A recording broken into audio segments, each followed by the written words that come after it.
everybody. Thanks so much for joining us right here on The Right View. Tonight, we are joined by candidate for Congress in her home state of Illinois, Catalina Lauf. Catalina, welcome to The Right View. I think the first time people were maybe introduced to you was the Republican National Convention last year. You and your sister were in a video together. And now you have decided to run for Congress. That's kind of a big leap. How did this all come about? Tell me why you decided to run, and were you influenced at all by being part of the convention? Yes, first of all, it's an honor to be on with you. And, you know, it really had an impact on my decision to run. You know, I'm a former political appointee with the Trump administration, worked at the Department of Commerce, and was able to really come out in the conservative media as the anti-AOC because of being a young voice, a young millennial woman that wanted to fight against these really radical ideologies that are taking over our country. And that convention slot was not only super impactful for my sister and I to be able to tell our story that we're not the stereotypical conservatives, but also tell our story about how the Trump administration, his Tax Cuts and Jobs Act, pro-growth economic policies, and the America First agenda were really able to help companies like the one that my sister and I have, and really support the values of the American dream that we all love our country for. My mother came here from Central America, and we really wanted to talk about the story of how precious this country is and why it's so necessary to preserve our ideals here. Gosh, it's so true. And it feels like that convention was so long ago. It turns out it was just over a year ago, but it feels like a world ago, because really, Catalina, so much has happened to our country in that time. I mean, you just referenced the Tax Cuts and Jobs Act. My goodness, what a change we had from a president who actually put America and Americans first, who actually was creating jobs, bringing manufacturing back to this country, incentivizing small business growth, and all of the great things President Trump did, to who we've got in office right now. I mean, even realizes sometimes that he's president, which it's very questionable whether or not he does. Joe Biden is killing the American dream every single day. How has it been for you? Do you still have your business? What is your business? Yes, Lara, you're absolutely right. And when you bring up manufacturing, that is such a pain point for us. My sister and I have a company that is children nutraceuticals. So we help kids with constipation, gut health, and we created a formula to help kids. God, I could have used you around my house, but yeah. Go ahead, we'll get there. And it's called Begin Health, and we were a startup. And under the Trump administration, we were able to really get off the ground. You know, it's something that started from our kitchen table, and we've been able to see so much growth. But ultimately, under this administration, the manufacturing issues, the labor shortages that we're seeing, we can't get product at all half the time because of everything that's going on from an economic perspective. So it really does have an impact. If we can't get our product out, we are not doing our job for our customers and our people that really believe in what we're doing, and we're helping kids in a healthful way. And people really rely on our product. And under this administration, it has been a mess, not only with the labor shortages, but also the increase in prices, the lack of innovation, the regulations that are put on industries all across the board is not conducive to companies at all, small, medium to large. So we're really hoping that we get better representation, better policies out there, not only in Congress, but also ultimately in the presidency, because it really impacts people all across the country, the American worker, the American family, and businesses like ours. Yeah, my parents are small business owners. They have been since I was a kid. They own a car wash in Wilmington, North Carolina. And for the first time in over 20 plus years, maybe almost 25 years that they have had this car wash, a couple of weeks ago, Catalina, they had to close down because they did not have enough workers to open the car wash. Thanks to the Biden administration, it's incentivizing people to stay home. We're paying people to stay home now. We're conditioning people to be reliant on the government. Never happened in the entire time my parents have owned Mr. Sudsy Car Wash. It's something they started themselves, built from the ground up. And that is the case, unfortunately, around the country for a lot of small business owners, as though it wasn't bad enough to get through the entire COVID pandemic when everything was shut down. Now on the other side of it, instead of having a president who's on your side, who wants to incentivize more small business growth and help people get back up and running as businesses, we're telling people just stay home. It's so crazy that this is happening. But I like what you said. You're right. We have to get better representation in Washington, D.C., because we have to have people who are going to push back against this nonsense, who are going to say we actually are standing up for our constituents, for people around the country who we represent. And I know that that's one of the reasons ultimately that you decided to run for Congress, right? Yes. You know, it takes everyday Americans that really care about the future of the country, and we need new faces and new perspective. You know, under President Trump, and even before that, when he was then candidate Trump, he was really able to grow the base in a profound way. You know, there are people of all different demographics. It didn't matter where you came from, what nationality you were. If you're an American, you know, he had your back, exactly like you said, and the policies were right there beside you, impacting everybody. And ultimately, we need that now. We need better representation. Our districts change. We need to grow our base, get more millennials on our side, get people back to work, and understand that conservative Republican values are ultimately defending liberty. Look at what's happening with our individual liberties being stripped away constantly, and ultimately preserve our economic system, which allows companies like our parents and we as individual people as well to thrive. That's the American dream at its finest, and we need to preserve that. What AOC and the progressives and even some of the RINOs want for our country is a complete tyranny. I mean, we're heading into a really tough direction that if we don't steer the ship fast, we are going to look like countries like Venezuela and Central America. That's true. It's so true. By the way, you actually, I want people to understand whose seat you are actually running for and who you are primarying. Speaking of RINOs, it's Adam Kinzinger, right? Yes, it is. The biggest RINO of them all. Let's talk a minute. Can I just say that maybe my favorite performance, and I'll call it that, of his, was when he broke down in tears in front of Congress, couldn't help himself, was just overcome so much. It's so ridiculous. The show that these people put on every single day, it's obvious that it is for them and it has nothing to do with actually serving the American people, which is ultimately your job if you are a member of Congress. How has this been? Have you kind of have you felt any blowback from him? Because you've been very outspoken about primarying him and the fact that you think he's doing a terrible job in Congress, which he is.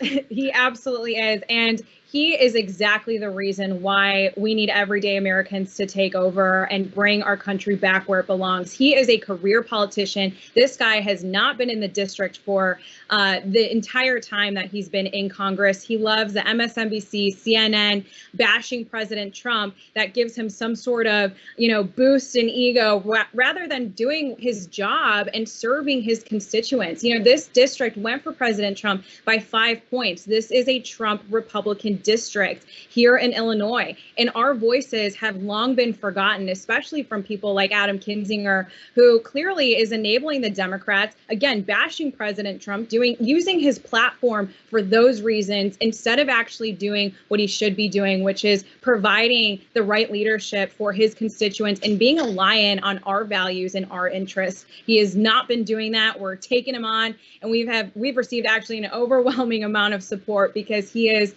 Nancy Pelosi's favorite Republican, and ultimately the people are so sick of people like Adam Kinzinger. Gosh, I couldn't imagine a title I might want less than Nancy Pelosi's favorite Republican. I mean, count me out. Please never give me that accolade because I'm not looking for it. I know you aren't either. I want to talk about your mom for a second because you are a first generation American. Your mom came here, you just talked about her, from Central America, from Guatemala. What did you know about her story when you were growing up? Because, I mean, she really is the face of the American dream. She came here legally, which is something that we love to hear about as Americans. What did you know when you were growing up? Did you know sort of what a big deal it was for her to come here to America? Absolutely. She worked really hard to be here. She worked 3 jobs, learned English at night, all minimum wage jobs, wanted to learn English, tried to have every opportunity that she could find, whether it was educational or other jobs, to just succeed.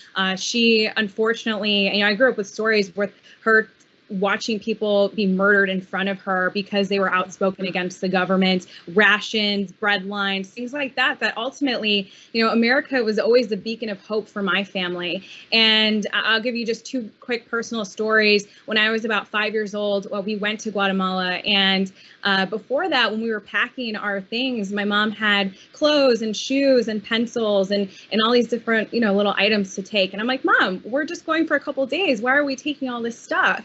And we ultimately went to a little remote school in the middle of nowhere in Guatemala. And she said, well, you know what, I'll show you. If you don't want these and if you don't appreciate this, there are people that do. And when we went to this school, we, I saw kids my age that had barely shoes to walk in. I mean, their little feet were tattered and torn, and they didn't have pencils to write with. And we passed them all out, and they felt so elated by just a pencil. And that really inspired not only my sister and I, our everyday life of saying, wow, we live in the greatest country in the world, and that really impacted us. But ultimately, to give back, we created a school in Guatemala through the Pencils of Promise program. And my mom has, just always instilled in us that you have no idea what you have here until you see it. And then just a second story, I was not good in school by any means. I was, a bad kid. My parents had no idea what to do with me. So they shipped me off to school in Central America. And they're like, you know what, you want to know what it's like to go to school in a foreign country and live there? We'll show you. And then you'll come back recognizing what you have. And I lived there, and it was so sad. I mean, it's poverty. You can't go to a store, and here you can get whatever you want, whatever brand you want. Over there, it's incredibly primitive. And I remember the kids telling me, like, why are you coming here to school? We would die to go to any public school in the United States. And I, came back with such a new perspective. I've always been appreciative of where we came from, but it's not until you live it and see it for yourself that you really have that impact. So, growing up with those stories, and again, my mom working so hard to get to where she is, and now seeing kind of this country go in the wrong direction is very hard for people, immigrants especially, who did it the right way, to see the chaos and to see what's going on. It's a very kind of a slap in the face to a lot of, again, immigrants who did it the right way and came here for something greater. Wow, it is so true, and it is such a profound point. I mean, I feel like I say it to my kids, if they don't want to eat whatever I've made for them for dinner and they're getting cranky about that, I'm like, you know what?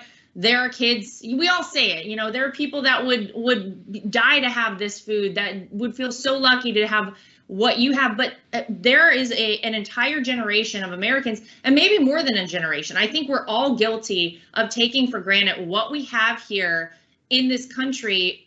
What an incredible experience that must have been for you to go and live there, to see exactly why we have everything going for us here in America, and why we don't want to let go of that. I really do think that first generation Americans tend to believe in our country the most because they're aware of what it's like not to be in America. They know what we have here, and it's so special, and it's something that needs to be preserved. Gosh, I wish everyone had the opportunity to see firsthand like you did, because I just feel like there are so many people that think America owes them something. Like, well, I'm owed everything. You should be grateful that I'm here. No, you should be grateful that you live in the freest country in the entire world, in a place that has more opportunity than anywhere else. And your mom, my gosh, is such an example of that. I mean, this is the American dream, right? She worked super hard, obviously, and that's the whole point of the American dream. You can work as hard as you can, and you can be whatever you want if you put everything you have into it here in America. What an incredible story. And I'm sure that you keep that with you, every single day as you're running for this position. Do you still have family in Guatemala, by the way? Yes, we do. And again, things are not it's not America, and it's not the same as it was, even 20, 30 years ago. The literacy rate it's not where it needs to be. There's no innovation, hard to find jobs. And I wanted to also express that, here in our country, we've had our own challenges. I grew up with stories of my grandfather, being in the Great Depression and World War II. And those stories, it's just amazing to me that we've lost kind of what made us special, and all of the challenges that how we've grown as a country, that my generation, and the younger ones even after, just maybe those stories are getting lost. And I hope that everybody can share their own stories and how their families, got to where they are, so they do appreciate that. And those are a constant reminder of how good we have it here presently. So true. So your family that lives in Guatemala, were they paying attention when our Vice President Kamala Harris went down there to find the root causes of illegal immigration? And did you get any feedback on the great trip she had down there? That's a great question. And we did receive a lot of feedback, and I'll tell you exactly why. For a long time, especially under Democratic administrations, they will dole out so much cash to all these governments that ultimately just fuels more corruption. That money is not going to the people down there to solve economic problems. Though that money our taxpayer money is going directly to fund not only the corruption in the governments, but ultimately the cartels and these NGOs that nobody really knows what all of that is going towards. And so for our people down there, they're like, oh, come on, America's giving us more money. Well, we've never seen it for the last, decades upon decades. So, this money is just going to our government and not going to do much anyway. So it's embarrassing, the leadership, especially the way that she speaks, and just her lack of leadership is just the only way that on both fronts, by the way, from both of them, there is zero leadership, Catalina, happening at all in Washington, D.C. I mean, it is just like a free-for-all. Like somebody just let a 5-year-old take over the government and said, like, just do whatever you want. Nothing has to make sense. We don't need to follow the Constitution. I mean, if we were following the laws of the land, my goodness, our southern border would not be fully open and allowing, at this point, over almost 1.5 million people that have been apprehended so far this year. I mean, it's just as though, like, there are just no rules, right? I mean, if Joe Biden and Kamala Harris are in charge, anybody could do what they want. In fact, I would say that Americans, people that are actual citizens of this country, are having a much harder time and being penalized by our leaders, and I use that word very loosely, whereas anybody that wants to just walk over our southern border, I mean, my goodness, you get transported wherever you want. Joe Biden and Kamala Harris campaign on the fact that they're going to give you free health care. We know that once you get here, they're not going to send you back. So maybe that's the route everybody ought to start taking, and everybody is. Exactly. And that's why President Trump's policies were so effective, right? Because when you incentivize people and you campaign on those incentivizations, they're going to take advantage of that. The cartel, the people that want to ultimately exploit what's going on with our vulnerabilities, and exactly like you mentioned, the American people are who is ultimately, we're the ones that pay for it, both economically and from a law and order perspective. Everybody always says, how is things like immigration reform and the border, how is that something that that people in Illinois care about? And ultimately, if you saw a couple months ago with New York, where they were handing out, hotel rooms and healthcare and jobs and whatever you want. Oh, come up to New York State and we'll provide everything for you. It's the same in Democrat-run states like Illinois when you have these sanctuary cities. It ultimately is at the expense of the American people and in our safety and security. And it's just so infuriating. I feel like the Democrats know that they're in trouble in 22. I feel like they are terrified. I don't think they've ever been in modern America this nervous about a midterm election year, and they ought to be, because what they have very clearly shown is that when you put a Democrat in charge of the White House, when the Democrats control the Senate and the House, then they'll just take down America. I mean, they are single-handedly every single day destroying our country. And I think people have had it. I think there are people every day, Catalina, that wake up, and maybe, I don't know that there are 81 million of them out there, but people that voted for Joe Biden are having major buyer's remorse. People that have been lifelong Democrats are seeing things like what you just said, where the American taxpayers are footing the bill for illegal immigrants every day. We're sending $83 trillion worth of military equipment, just leaving it over there for the terrorists in Afghanistan. It is crazy that this is happening in America and how quickly it's happened. So I think that 22 is going to be a huge year for Republicans. What's your sense, especially in your state? What do you feel?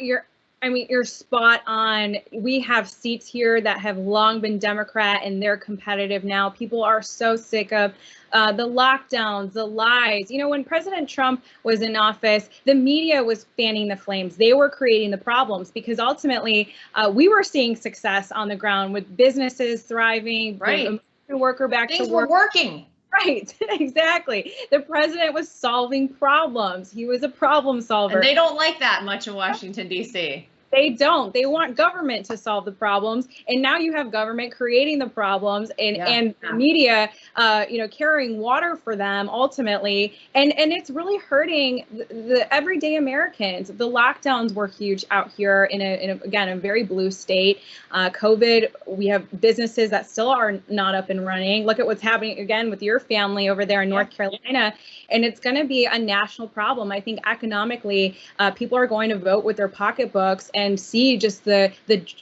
vast difference between the Trump administration and what the current administration now, but also everything with COVID and people not being able to actually access information or speak their mind.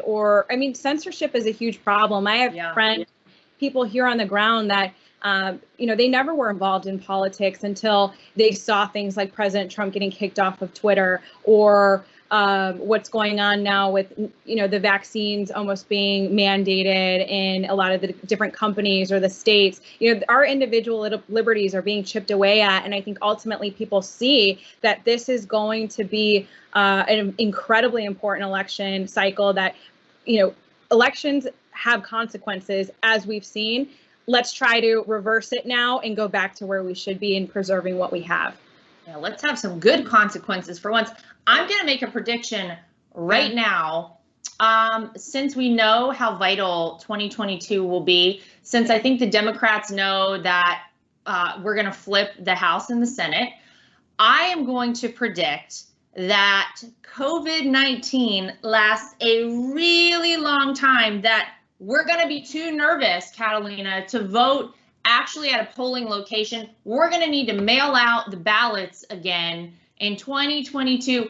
I am predicting they're going to do the same thing that they did in 2020, and we know that nobody knew what happened with a lot of those ballots. I don't know, anybody that thinks it's legitimate to have ballots in a suitcase, but who am I to say? We're going to get fact checked for that, and I can't wait for it.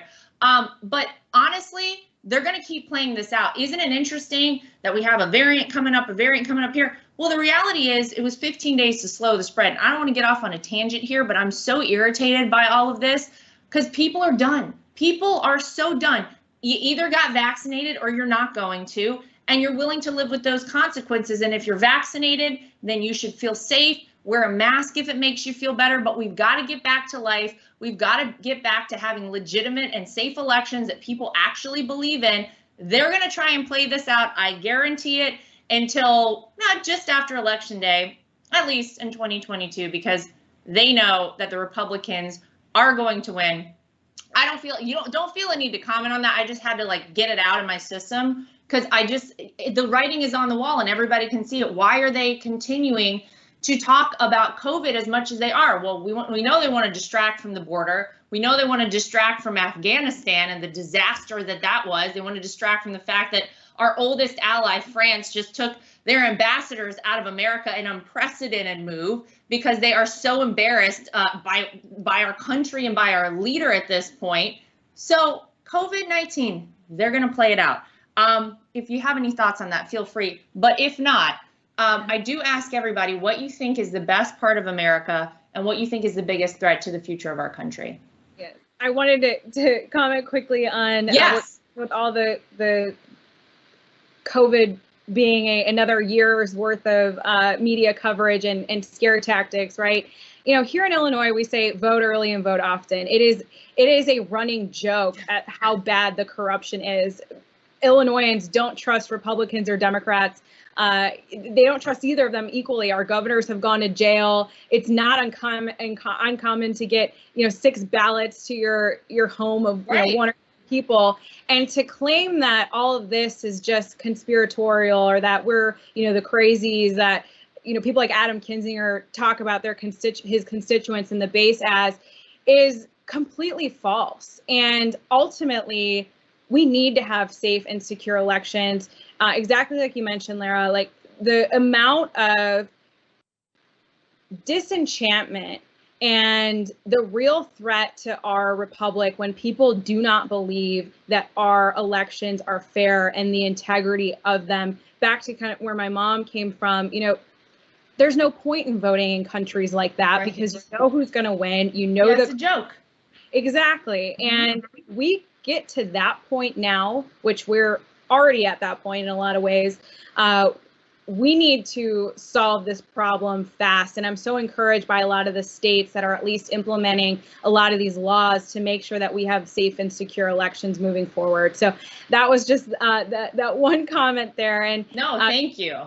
To your question on best part about America, our free enterprise system, hands down. Ultimately, one of my favorite books is Free to Choose. And our individual liberties, when you talk about the culture wars and the wokeism, AOC in the squad and the progressivism, I believe that they're using that as a tool to ultimately undermine our economic system, right? When you're looking at things like the trillion dollar Green New Deals and her platform, and using Twitter and trying to be cute at the Met Gala, ultimately it's her policies that are attacking what we stand for as a country and our free enterprise system. Again, coming from a small business and understanding just how important it is for innovation and small businesses to thrive, for all Americans to thrive. The capitalism is essential. It's what makes our country different. And ultimately, we are able to have that because of our individual liberties, because of our Constitution. And if we don't fight on both fronts, both will be lost. So ultimately, that's the greatest part, but also the biggest threat is this Marxism, the Keynesian ideology, the culture wars, the cancel culture. It's all after the same thing, which is ultimate government control, both economically and ultimately individually. Yeah, and it's not an exaggeration to say that. I feel like some people that don't really pay attention to politics that much, they'll hear this kind of on the periphery, and then they'll be like, I mean, it's so extreme to say that America is headed in the direction of a socialist country or communism. No, it's not. It is not extreme at all, because it's exactly what you just said. When you talk about AOC, when you talk about the leadership now of the Democrat Party, they've been very open about it. They're democratic socialists. They call themselves what they are. They want that for America. You ask any person who has lived in a socialist or communist country, whether they like capitalism or they like socialism better, every single time, 100% guaranteed, they will always pick capitalism, because they have seen the failure of the other way. They have seen that socialism never works in any country in which it's been implemented in the history of the world. It does not work, and it ultimately leads to the downfall of countries. And we are on a very slippery slope right now in the United States. But it's why I love to see young, ambitious conservatives like you out there, because you truly get it. You truly are a great messenger. I think that, we're fighting truly for the future of America here. And it's for my kids. It's for future generations to come. We have to preserve the greatest country in the world, the freest country in the world. And as you referenced, the beacon of hope for so many other countries and people around the world who do not have, they don't get to live here. They don't have the same opportunities in their country as we do here in America. So Love to see you out there fighting the good fight. Thank you for that. Keep it up. Before we let you go, I want to make sure our viewers know how they can get involved with your campaign. Yeah, head to CatalinaForCongress.com and Catalina Lauf on all social media platforms. We are creating a grassroots army, have a lot of support nationally as well to take the RINO out here, out of office, of course. And you got to be specific with that, because I mean, you know, they'll try and say that you said something else. Exactly. Yes, very peacefully.